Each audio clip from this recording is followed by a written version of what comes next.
So today I want to talk about process, the writer's process in terms of writing novels, short stories, and so on. When I started writing relatively young, I guess 17, 18 years old. I was writing poetry, and the poetry was horrific. But something within me said, okay, start writing these things. And I enjoyed it, but it wasn't like I consciously said to myself, I'm going to be a writer.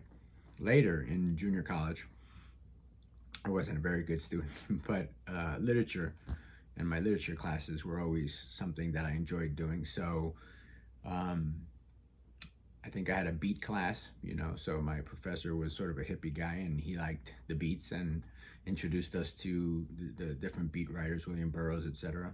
And I read On the Road by Jack Kerouac. So I did like any, young guy would do after reading On the Road. I sold my stuff, jumped in a car, and took off for months around the United States. And I wrote my first novel. It was an imitation. I mimicked, Kerouac's style and On the Road. But it taught me that I could complete something, that I could write something, that I could create characters and dialogue. And it wasn't a good novel, obviously, at all. It was my first sort of practice novel. But I learned the process, right? And in future years, I got a BA in English literature, an MA in literature and English, and MFA in creative writing. Always writing throughout the entire time. And my process was always to just write, to get a character or have an idea or whatever and start writing and see where it took me. It wasn't like I outlined. I didn't understand plot. I didn't understand setting or any of that sort of thing until I started, getting educated in it formally.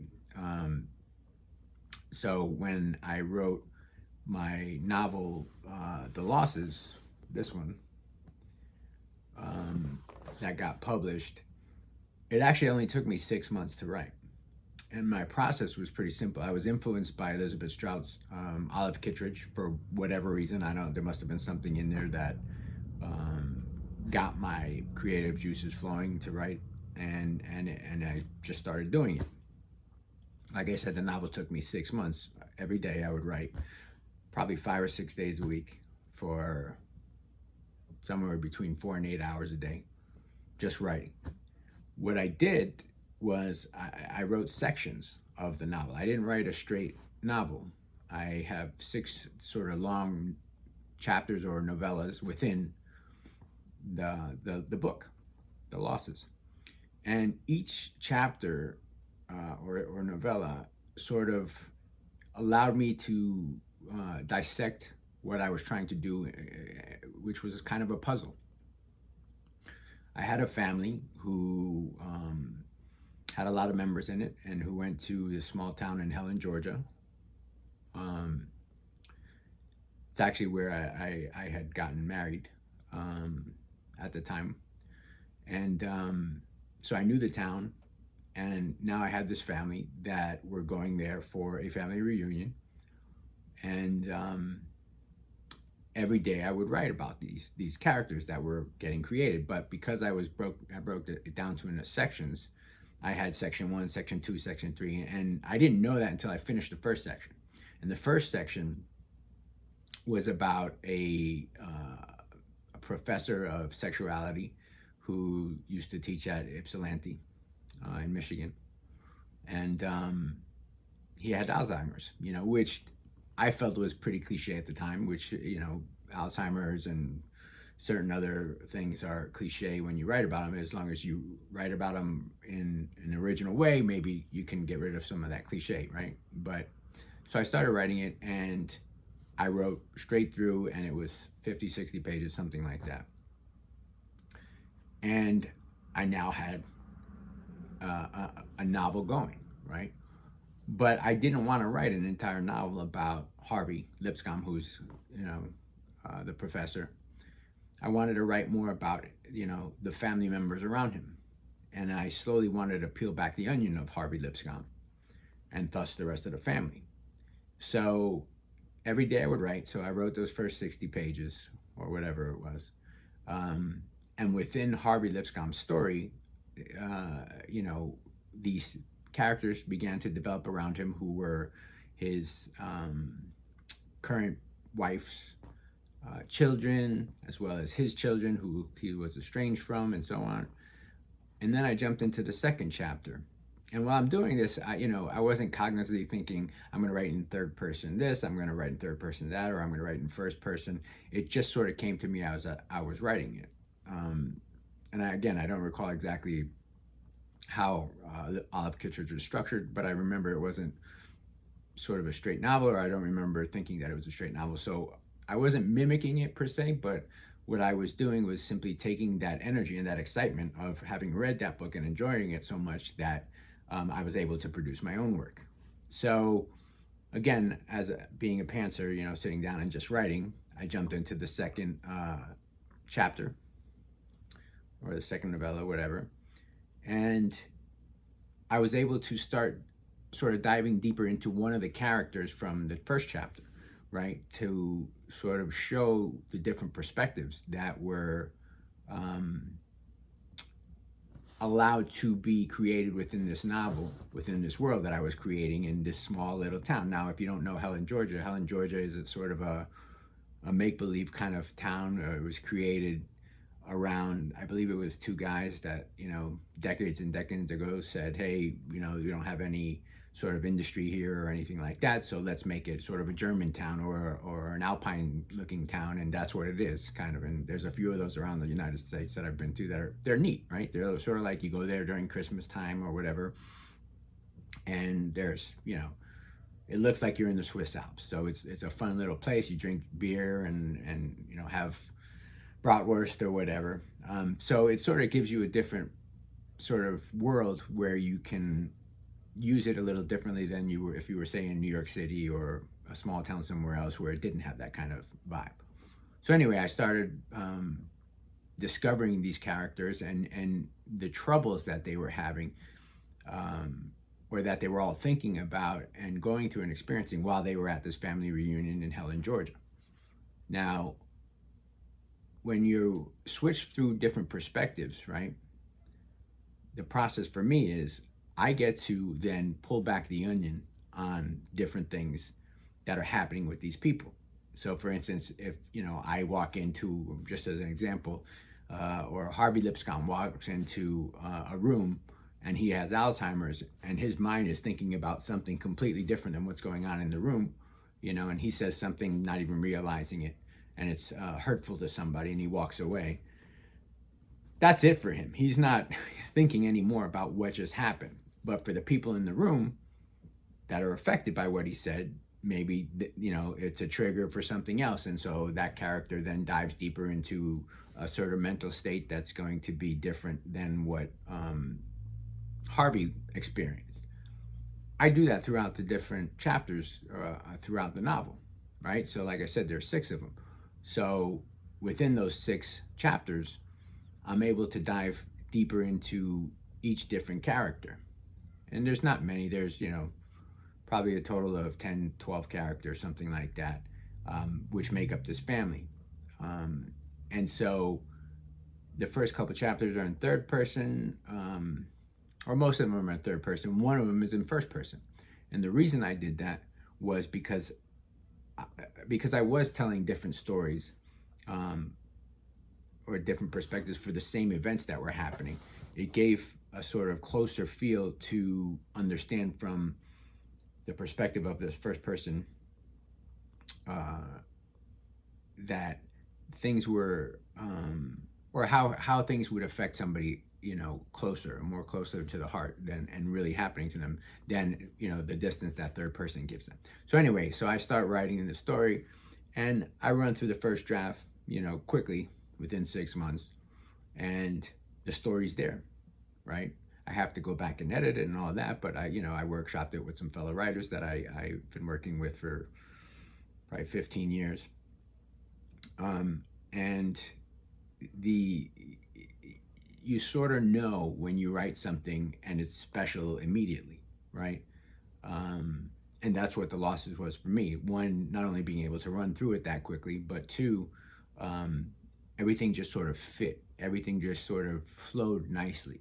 The voice was there, the characters were there, what their wants were was there, the dialogue worked, the setting in place and everything. I knew, and I knew a lot of the setting in place because a lot of what I write is autobiographical, not necessarily the troubles that these people go through, but if I lived in this case, in East Islip, Long Island, or in Helen, Georgia, or in Spain, where one of the chapters is set, you know, you're able to pull these autobiographical elements and put them into your novel. And, a lot of writers do that, which creates other problems, But when I was writing it, it came out and everything seemed to flow nicely, And you have those moments where everything just feels like it's going the right way.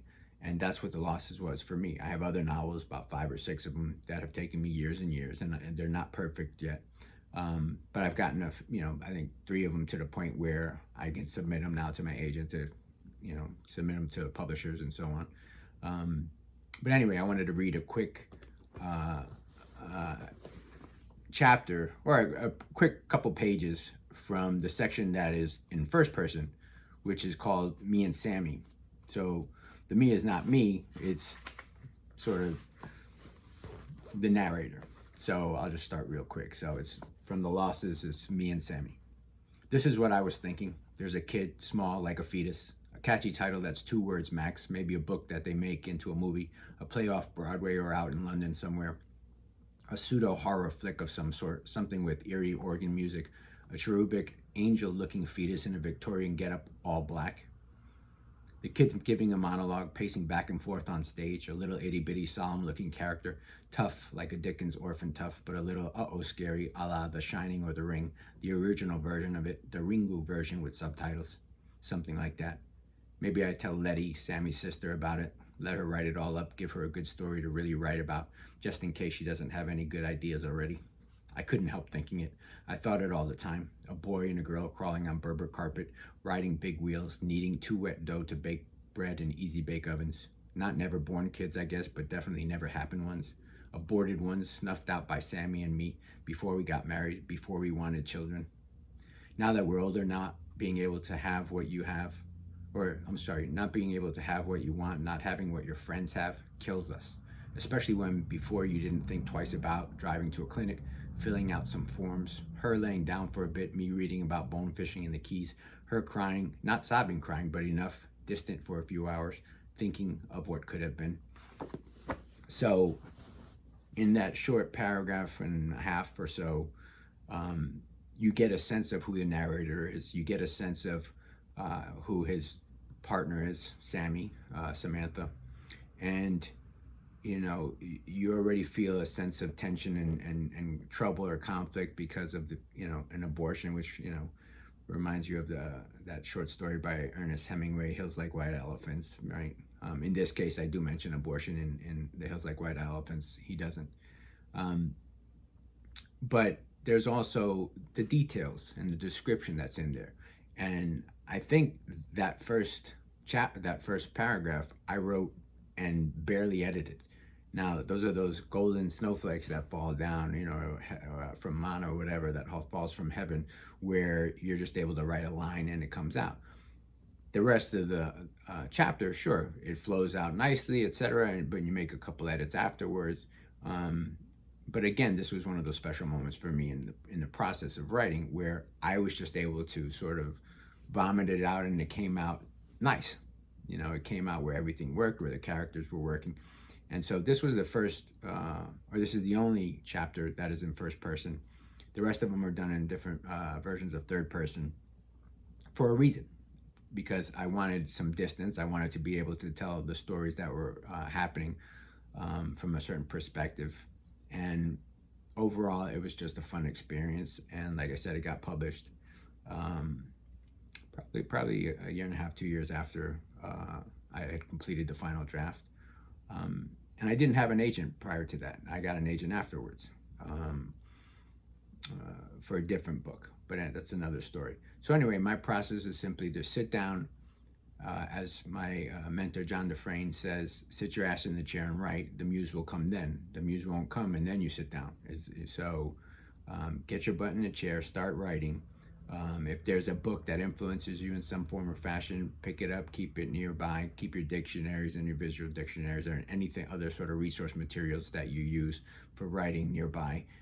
Even just to look at the covers and you go, okay, this is going to give me some influence. This is going to allow me to write what I want to write. It's not necessarily going to be perfect when it comes out, but your goal as a writer and in the process of writing is to get it all down, and you can go back and edit it later once you know what the story is. So this is just a quick, brief sort of weekend explanation of my process for writing The Losses. Again, not to sell it, but here it is. It was a fun book to write, and I ended up writing a couple other novels based on the characters in there that I'm working on still, and hopefully will get published as well.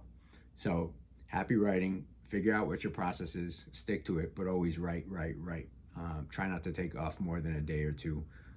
You want to have that consistency throughout your narrative, and good luck. Take care.